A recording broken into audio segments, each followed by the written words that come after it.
Kotaku's managing editor, a man who claims to be a woman, is actually pretending to be a woman and uses the name Carolyn Pettit, went on an absolutely unhinged and deranged rant against former World of Warcraft team lead Mark Kern, accusing him of, quote, maintaining and reinforcing the heteronormative, cis-normative, white supremacist, patriarchal status quo.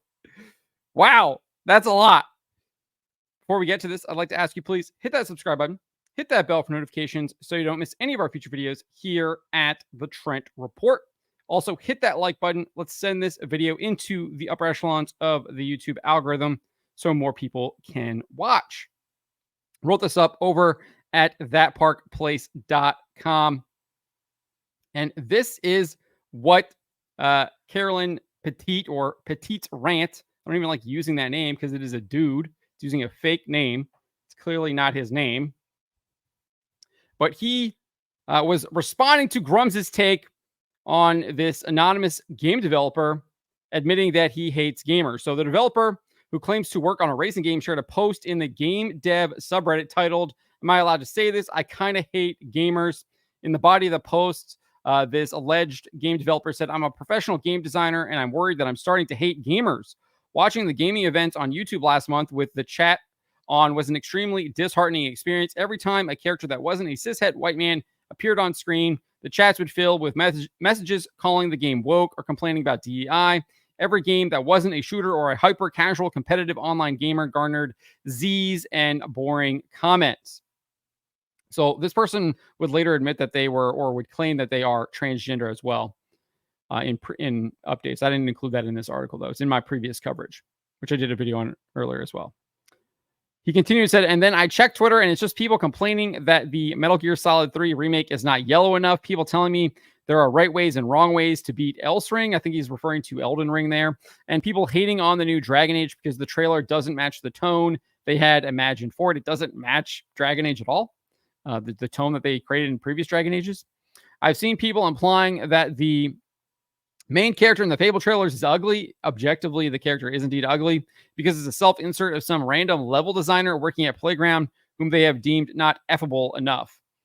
I don't know. It's just the internet magnifying negative voices, I guess, doing what it does best, but it's making me real tired of gamers."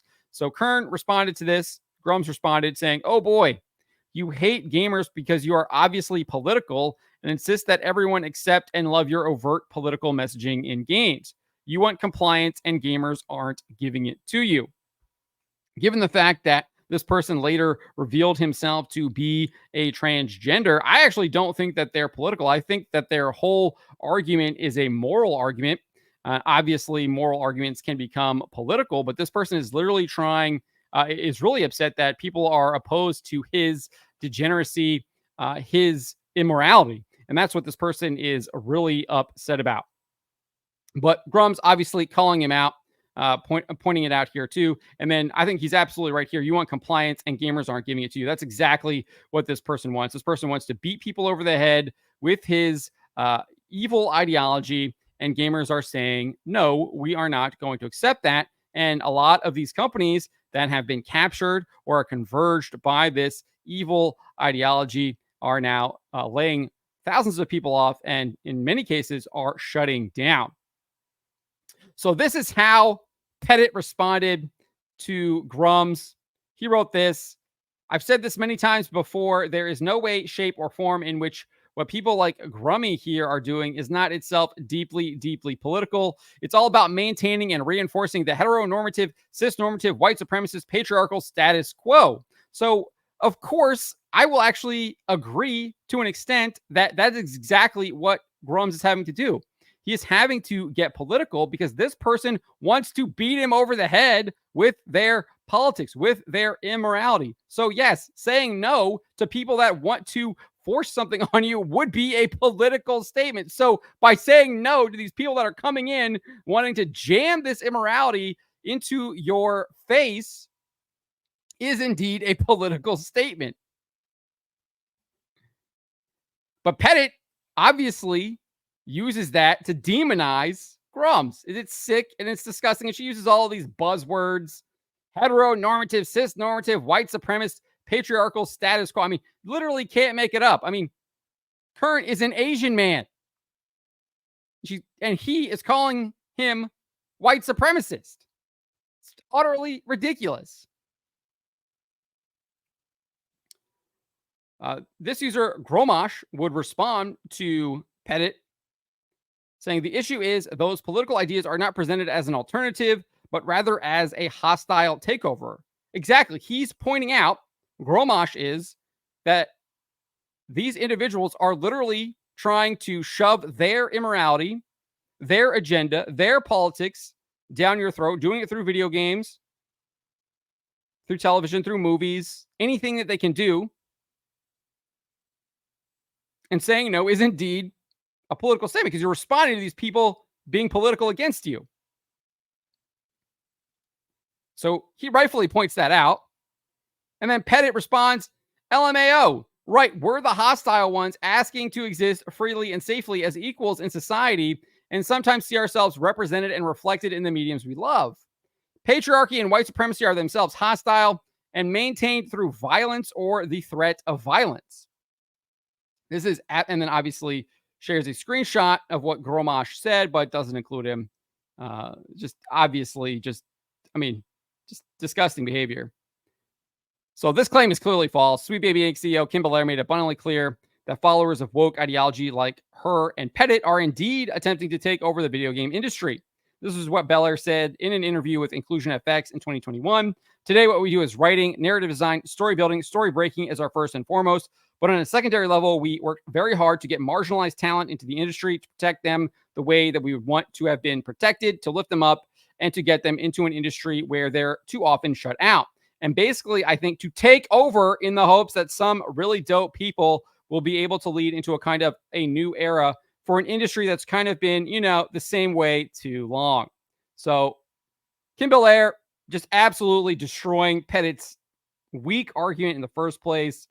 Belair saying they indeed want to take over and they're trying to put in these quote unquote marginalized talent, aka woke ideologues, into the industry, protect them and ensure that they now have leadership and have control over the industry. That is exactly what Kim Belair said, which is what Gromosh said, is that they're tending to do a hostile takeover. Kim Belair is literally admitting it in this interview in 2021, and Pettit has the gall to say that that is not happening. Sorry. We've got the receipts. We have the evidence.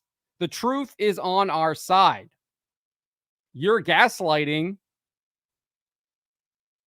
is no longer going to stand. Furthermore, we've got Bishop Barron here. He makes it clear that individuals like Pettit who follow woke ideology are the hostile ones. This is what he shared with Angelus News. First, they advocate a deeply antagonistic social theory whereby the world is divided sharply into the two classes of oppressors and oppressed. See that in Pettit's comments right here. Second, they relativize a moral value and see classic morality as an attempt by the ruling class to maintain itself in power. It's exactly what we're talking about, right? Pettit is trying to push his immorality, his idea that a man can become a woman, and saying that that is fine, and is saying that that's being oppressed. No, you're wrong. You're doing evil things, and you know that you're doing it, but you're trying to justify it by playing victim and using your victim status to gain power, to then actually oppress people who oppose you. Third, they focus not so much on the individual as on racial and ethnic categories, and hence they endorse the idea of collective guilt and recommend a sort of reverse discrimination to address the injustices of the past. I mean, Pettit does that in just a couple posts that we've just read. Fourth, they tend to demonize the market economy and the institutions of democracy as part of a superstructure defending the privileged. Fifth, they push toward equity of outcome throughout the society rather than equality of opportunity. And finally, wokeism employs divisive and aggressive strategies of accusation that are contrary to the gospel demand to love our enemies. That is exactly what Pettit is doing when he attacks Mark Kern with these sick, disgusting comments here. Heteronormative, cisnormative, white supremacist, patriarchal status quo. That is exactly what Pettit is doing. Divisive and aggressive strategies of accusation. It's exactly what he's doing. Bishop Barron nails it. You can see it clearly.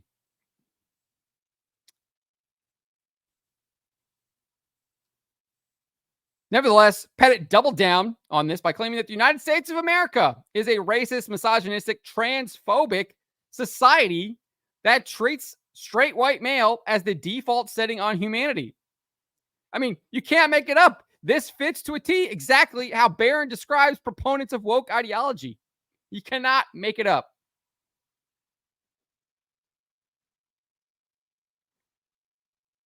And then, in a moment of sheer irony, Pettit concluded his thread writing this: another tactic for maintaining the dominance of the systems we live in is trying to render those systems invisible.